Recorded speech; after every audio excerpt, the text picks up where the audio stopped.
이거 둘 다 중요하다. 별표 쳐라 별표.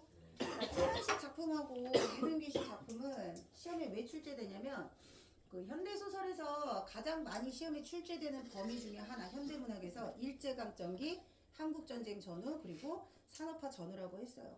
그래서 이 시대를 가장 대표하는 작가고요. 최만식 작가는 우리가 이제 해방이 되고 난 다음에 일제강점기를 배경으로 하고 있는 대부분의 이야기는 친일했던 사람에 대한 풍자 그리고 일제강점기 때 하층민의 비극을 다룬 이야기. 운수 좋은 날 기억나시죠?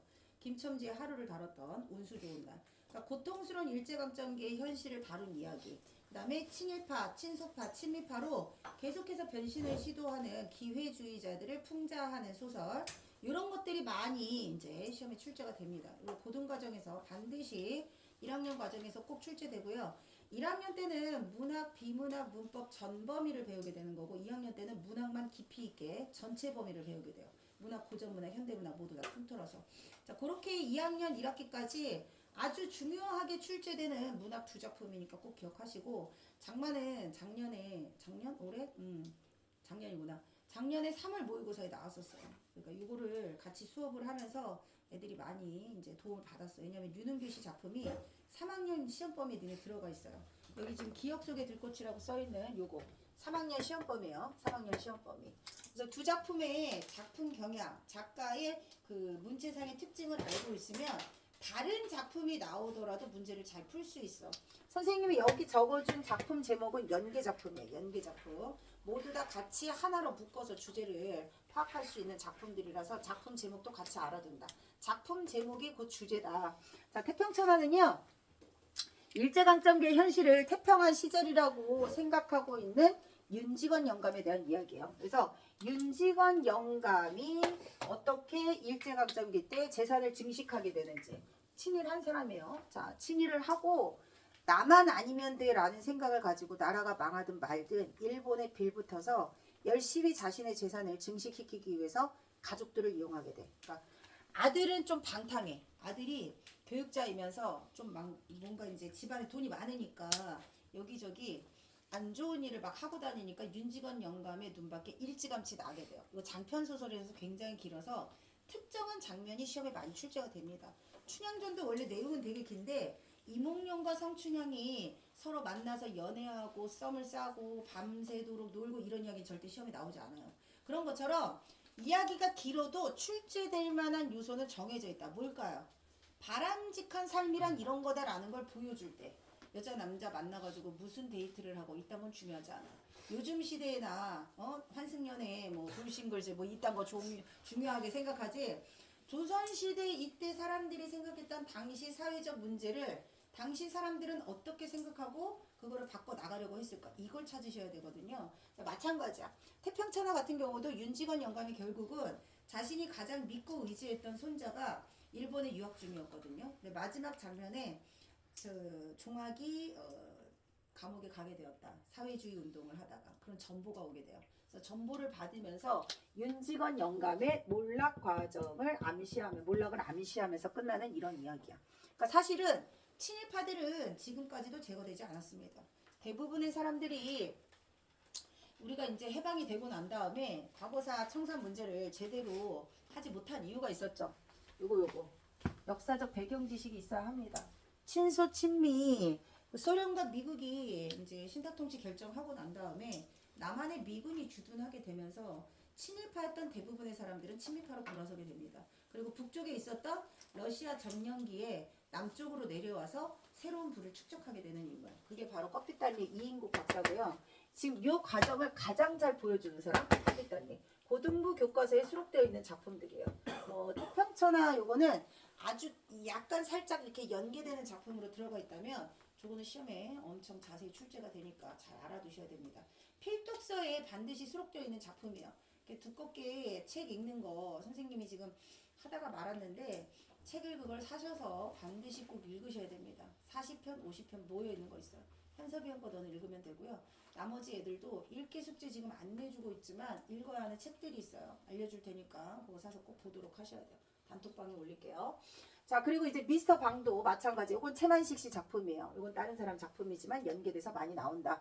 자, 그 다음 최만식 작품의 특징은 아까 얘기했던 것처럼 풍자소설 가에 돼가고요. 판소리 사설체라는 게 있어. 판소리 사설체. 자, 오늘 판소리기 소설 배웠잖아. 이야기를 판소리로 들려주는 판소리 창자가 있어. 판소리 창자. 자, 그러면 이제 판소리 창자가 이야기를 관객들에게 들려주겠죠. 창자 한 명 있고 옆에 장단 맞춰주는 고수 있잖아요. 북치고 장구치고 하는 사람들.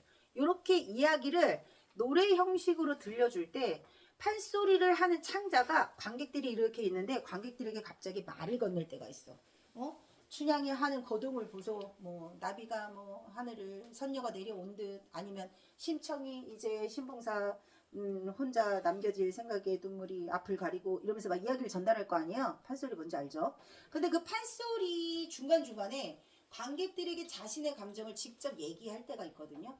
그러니까 고전 소설에서 나오는 전지적 작가 시점에 서술자가 갑자기 글밖에 있지 않고 글 속으로 개입해서 자신의 주관적인 생각을 덧붙일 때가 있어. 좀 전에 얘기한 것처럼 판소리에서 쓸 것 같은 말투가 고전소설이나 현대소설, 이거 지금 1920년대니까 여전히 고전문학적인 요소가 글에 많이 나타날 때거든요. 최만식 작가가 이런 판소리 형태의 문체를 많이 썼던 작가 중에 한 명이야. 판소리 사설체는 풍자 효과를 높이고요. 그런 개인적인 주관적인 생각이 들어가 있는 부분, 요거 편집자적 논평 찾는 부분하고 판소리 사설이 가지고 있는 이중적인 언어 문체가 있어요. 그거 이제 본문에서 찾는 거. 여기 출제 요소니까 알아두시고요. 자, 두 번째 작품 장마 같은 경우는 아까 얘기했습니다. 윤은규 씨.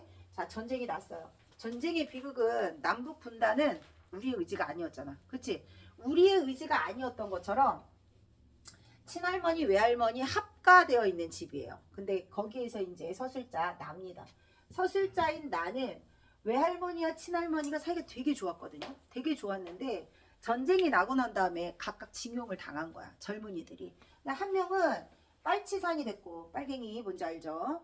북한 공산당. 그 다음에 아군 국군 쪽으로 징병을 갔던 외삼촌이 전쟁을 하다가 사망을 한 거야. 전쟁을 하다 사망을 하니까 국군을 죽인 게 빨치산이잖아요. 남북이 싸우다가 내 아들이 죽은 거야. 그러니까 외할머니 입장에서는 내 아들 죽인 빨갱이들 다 쳐 죽여야 된다. 막 저주를 퍼붓는 거야. 그럼 빨치산이 되어 있는 아들을 둔 친할머니 입장에서는 외할머니와 친할머니가 사이가 엄청 좋다가 아들을 잃게 되면서 비극이 시작되는 거야. 그러니까 남과 북이 원래 우리는 같은 나라였잖아요. 우리 민족 같은 동포 같은 나라끼리 싸우게 된 이유는 뭐 때문이었어? 외세의 개입이었잖아. 여기부터 여기까지 펼쳐지는 그런 어떤 역사적인 비극을 소설가들은 당시 이렇게 바라봤다. 근데 윤은배 씨 같은 경우는 같은 가족처럼, 가족이지, 그리고 같은 가족으로 아주 사이좋게 지내던 사람이 어느 날 전쟁이 나면서 갈등 관계가 돼. 그래서 삼촌의 사망으로 외할머니와 친할머니 사이가 틀어지게 되는 거예요. 첫 번째 갈등 원인. 그리고 이제 저주를 퍼부었는데 삼촌이 뭐 어느 날 언제 이렇게 돌아올 것이다 라고 점괘가 나왔어. 무당의 점괘를 보니까 빨치산에 이제 그때 당시 남쪽에서 빨치산 소탕 작전이 있었기 때문에 삼촌이 산속 깊은 곳에 계속 은신하고 있었거든요. 근데 이제 어린 나가 그때 빨갱이들 잡으러 다니는 사람들이 있었는데 비밀 경찰 요원 모르고 실수를 해가지고 삼촌의 은신처가 약간 발각되는 그런 실수를 저지르게 돼. 그때부터 할머니가 또 나를 엄청 막 그냥 저놈 새끼가 내 아들을 위기에 빠뜨렸다 막 이러면서 안 좋게 생각을 했을 거 아니에요. 삼촌이 오기 전까지 마을에서 이제 언제 삼촌이 이제 내 아들이 돌아온다고 한다. 그래서 잔치를 준비해. 삼촌을 맞을 준비를. 삼촌이 온다고 했던 어느 날 삼촌이 돌아온 게 아니라 구렁이가 마을에 나타나. 구렁이. 그러니까 아이들이 이 구렁이를 보고 돌멩이를 막 던져. 그래서 몸이 막 너덜너덜해진 구렁이가 마을 잔치를 막 벌이고 있는 우리 집으로 들어오게 돼요. 그 구렁이가 바로 삼촌이 죽어서 구렁이가 돼서 집으로 돌아온 거야. 할머니가 기절을 해. 할머니가 기절을 하게 되고 외할머니가 그 구렁이, 삼촌의 홀령이 들어가 있다고 생각하는 그 구렁이를 잘 위로해서 이렇게 다음 세상에 편히 가세 하면서 이렇게 보내주는 그런 의식을 치르게 돼요. 그리고 난 다음에 외할머니가 그렇게 자기 아들의 홀령을 위로해주는 그런 의식을 잘 맞춰준 것에 대해서 고마움을 느끼고 할머니는 며칠 있다가 숨을 거두시게 돼요. 이러면서 제목이 장마잖아요. 길고 지루했던 장마가 끝이 났다 하면서 끝나는 그런 이야기야. 남북 분단의 비극을, 전쟁의 비극을 한 집안의 그런 어떤 가족사로 이렇게 그린 거야. 이거 되게 비슷한 류의 작품이 있었어요. 순환이대 기억나요? 순환이대? 기억나요? 팔 하나 잃고 다리 하나 잃은 아버지와 아들이 고등어 한 손 잡고 업고 가는 그런 이야기. 자, 순환이대 같이 연결해서 나올 수 있습니다. 여기서 중요한 포인트는 이거야. 윤은기 씨는 특히 더 어린아이 서술자를 많이 사용하시는 경향이 있어요. 기억 속에 들꽃 3학년 시험범이라고 했잖아요. 어린아이 서술자 시험 출제 포인트거든요. 엄청 강조해서 얘기했는데 3월 목요일 딱 나온 거야. 애들이 다 맞았겠죠. 배웠던 작품이 이렇게 쉬울 수 있어. 다른 작품이 나왔지만 윤은기 씨의 작품을 배웠기 때문에 모의고사에 다른 작품이 나와도 풀 수가 있는 겁니다. 자, 일단은 어린아이 서술자를 통해서 작품 내용에서 말하고자 하는 바를 조금 더 강조하는 효과가 있거든. 자, 여기다 뭐라고 썼어요? 명선이 죽음이라고 썼잖아요. 똑같이 전쟁을 배경으로 하고 있는 이야기야. 들꽃처럼 살다간 명선이라는 전쟁 고아가 있었어요. 전쟁으로 부모를 잃고 여기저기 떠돌아다니는 전쟁 고아. 근데 이 전쟁 중에 고아가 된 아이를 따뜻하게 품어주고 내 자식처럼 이렇게 살뜰히 보살펴줄 어른이 많이 있을까요? 아니면 많이 없을까요? 없어요. 많이 없죠? 나 먹고 살기 힘드니까. 그래서 명선이가 반지 주머니를 가지고 다녔어. 금반지가 엄청 많은 애야. 돈이 좀 있는 집안 아이였거든. 근데 그 금반지를 욕심냈던 어른들이 결국은 명선이를 죽게 만드는 이런 비극적인 이야기거든요. 어른들의 탐욕으로 어린아이를 죽음으로 내몰게 된 전쟁의 비극성. 근데 서술자가 어린아이야. 어린아이다 보니까 아까 여기서 바라보는 할머니와 외할머니의 이야기, 작품의 비극성을 높이게 됩니다. 여기도 마찬가지야. 명선이의 죽음 과정을 쭉 이렇게 서술하는 어린아이 입장에서는 어른들의 그런 어떤 비정함이 훨씬 더 잘 드러나는 효과가 있어요. 사랑 손님과 어머니에서 어머니와 아저씨의 사랑을 더 순수하게 만들어주는 건 오키가 서술자이기 때문이에요. 그래서 어린아이 서술자는 두 가지 효과가 있어요. 비판 효과를 높이거나 어린아이의 순수함이 강조됨으로써 아까 얘기했던 통속적인 사랑 이야기가 되게 순수해질 수 있다던가 둘 중에 하나다. 근데 윤은기 씨는 어떤 효과? 비판 효과를 높이는 그런 효과를 위해서 어린아이 서술자를 많이 쓴다는 거. 자, 여긴 전지적 작가 시점의 특징이고 판소리 사설체 얘기했고요. 여기는 비판 효과를 높이기 위한 어린아이 서술자 문제상의 특징도 얘기했습니다. 자, 이거 중요한 출제 포인트니까 잘 보시고 문학책 90쪽 피시면 돼요. 문학책 90쪽. 자, 문학책 90쪽 봤어요? 태평천하. 태평천하 먼저 해야지. 태평천하 84쪽. 84쪽. 자, 84쪽에 보시면 감상 스킬박스 보세요. 자, 윤직원 영감은 개인과 가문의 이익만 중시하는 이기적인 인물이라고 했습니다. 이기적 동그라미 치세요. 자, 손자 종수는요 윤직원의 기대와 달리 높은 지에 오르지 못하고 방탕한 동그라미 치세요. 자, 종수, 창식 모두 타락하고 방탕한 근대적 인물이라고 할 수 있습니다. 자, 그 다음에 배경을 보세요. 구한말, 이제 우리나라가 일제강점기에 접어들게 되는 시대적 배경이야. 이런 시대적 배경을 가지고 태평천하 유사한 형태의 작품 소설이 하나 더 있어요. 3대라는 작품이 있거든요. 근데 대부분 등장하는 인물들은 할아버지 세대, 기성세대는 살아남기 위해서 이렇게 기회주의자가 되어서 변신하는 이런 인물 캐릭터가 있다면 젊은 세대는 막 밀려 들어오는 서구 문물에 막 휩쓸려가지고 돈이 많잖아. 돈이 많은 사람들이 하는 게 뭐예요? 주, 색, 잡기, 여자 만나고 방탕한 생활을 하고 사치를 즐기고 뭐 이런 인물들이 많이 등장하게 돼. 요즘으로 치면 이제 재벌 2세, 3세들의 갑질, 타락한 행위 뭐 이런 것들. 그래서 2대에 걸쳐서 이렇게 안 좋은 부정적인 인물 캐릭터가 나온다면 3대는 조금 뭔가 희망의 메시지를 전할 수 있는 그런 인물이 등장하게 되는데 윤직원 영감에게 손자가 그런 기대주라고 보시면 돼요.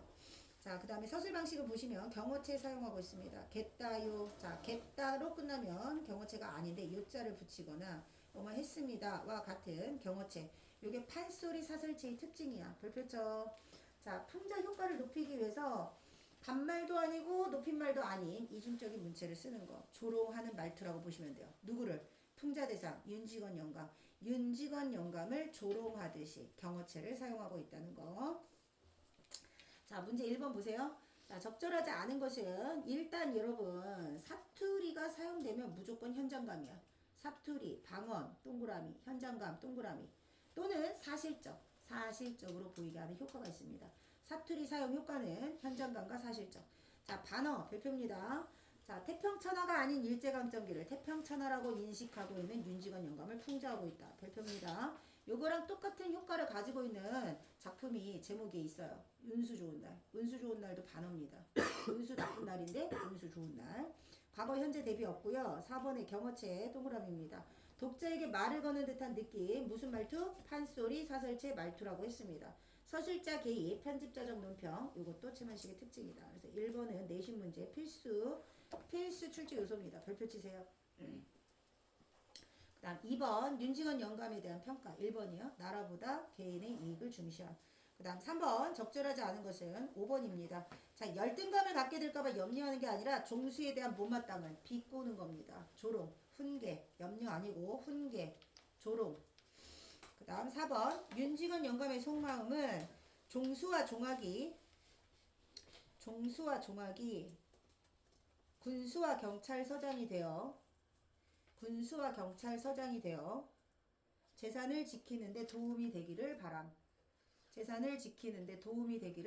지금 서술형 4번인데 왜 안 쓰세요? 종수와 종학이 군수와 경찰서장이 되어 재산을 지키는데 도움이 되기를 바람. 자, 그 다음에 이제 마지막 결말 부분이 시험에 많이 출제되는 부분이에요. 그래서 마지막 부분에 맨 밑에 그 윤직원 영감은 있어요. 마지막 문단 거기 하나 보셔야 돼요. 별표입니다. 거기부터. 자, 윤직원 영감은 지문 보세요. 86쪽에 팔을 부르거든 주먹으로 방바닥을 땅 치면서 성난 황소가 영각을 하듯 고함을 지릅니다. 화적패가 있느냐 불황당 같은 수령들이 있더냐 재산이 이때야 도적놈의 것이요 목숨은 파리 목숨 같던 말세는 다 지나고 말세 나라가 망하기 직전. 이 이야기의 배경이 구한말이라고 했잖아요. 구한말에 아버지가 화적패 불황당패한테 목숨을 잃었어요. 그때를 그 막 저주하면서 지금은 일본이 우리의 재산을 지켜주니 얼마나 좋은 세상이요 이러고 얘기하고 있는 거거든요. 줄 치세요. 거리거리 순사여 골골마다 공평한 정사 오죽이나 좋은 세상이여 줄쳐. 왜곡된 현실 인식 적으세요. 일제강점기의 현실을 오죽이나 좋은 세상이야 태평천하라고 인식하고 있는 윤직원 영감의 역사관, 세계관을 단적으로 보여주고 있는 장면입니다. 자, 동병은요 군사를 일으킨다는 뜻이야. 수십만 명 동병이어서 우리 조선놈 보호여 주니 오죽이나 고마운 세상이여 제거진이고 앉아서 편안하게 태평세상 이걸 태평천하라고 하는 것이여 태평천하. 그런데 이 태평천하에 태어난 부자놈의 자식이 종합을 말하는 겁니다. 손자 종합.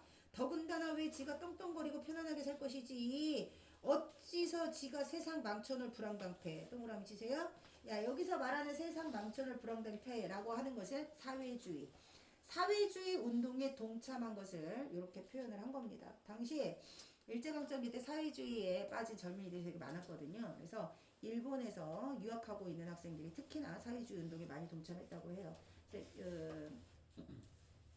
시대적 상황에 걸맞지 않는 부자 재산 빼앗아서 가난한 놈들 먹여 살리는 불황당패라는 뜻으로 이런 표현을 쓴 겁니다. 자, 스킬박스 보세요. 윤종학은 사회주의 운동을 하다가 피검됐습니다. 자, 피검됐다는 사실을 전보를 통해서 알려주는 거고 사건의 극적 전환을 맞이하게 되는 게 전보입니다. 전보의 역할 중요하고 서술자의 개입이 있고요. 풍자와 해악이 있습니다. 87쪽 5번. 자, 5번은 4번입니다. 왜곡된 현실인식 별표 치세요. 아까 밑줄치라고 했던 거 윤직원 영감의 말을 통해서 직접 제시되어 있습니다. 4번.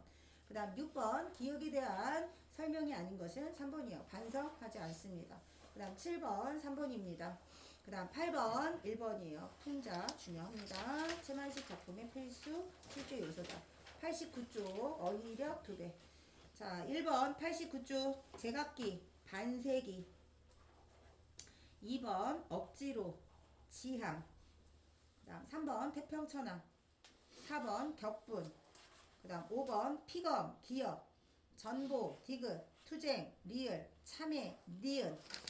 그 다음 장마. 자, 90쪽 스킬박스 보세요.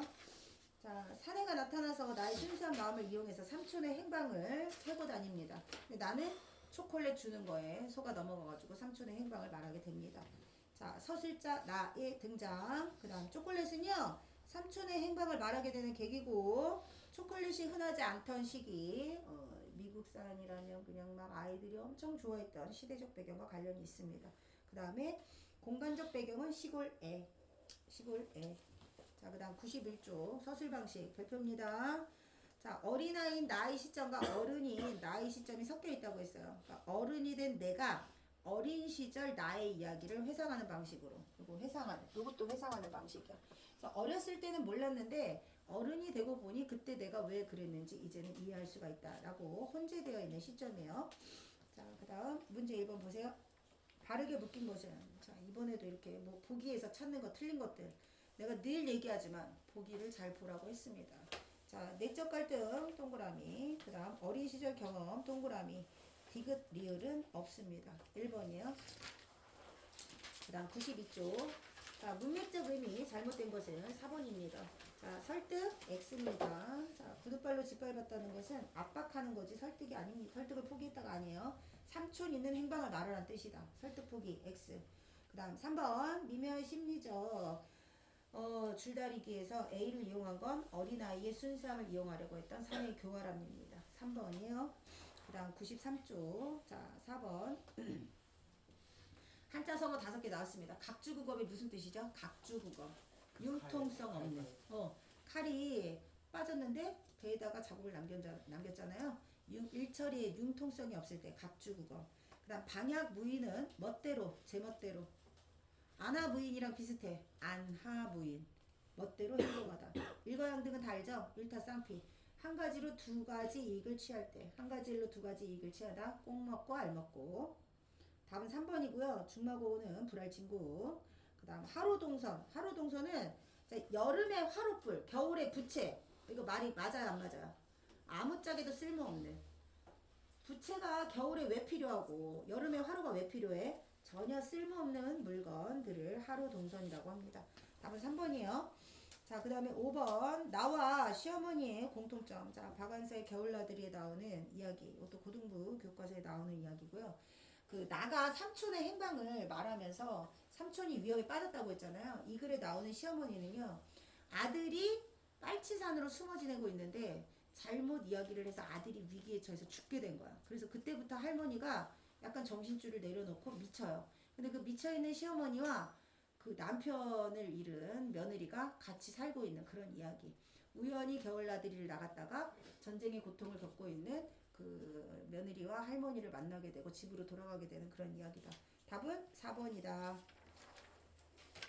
그 다음 95쪽이에요. 95쪽. 1번 향기, 윤기. 2번 재간, 재촉. 그 다음 3번 수완. 4번 별안간. 5번 생전 처음. 6번 한결. 7번 상의. 됐어요? 자, 이제 문법 체크세요.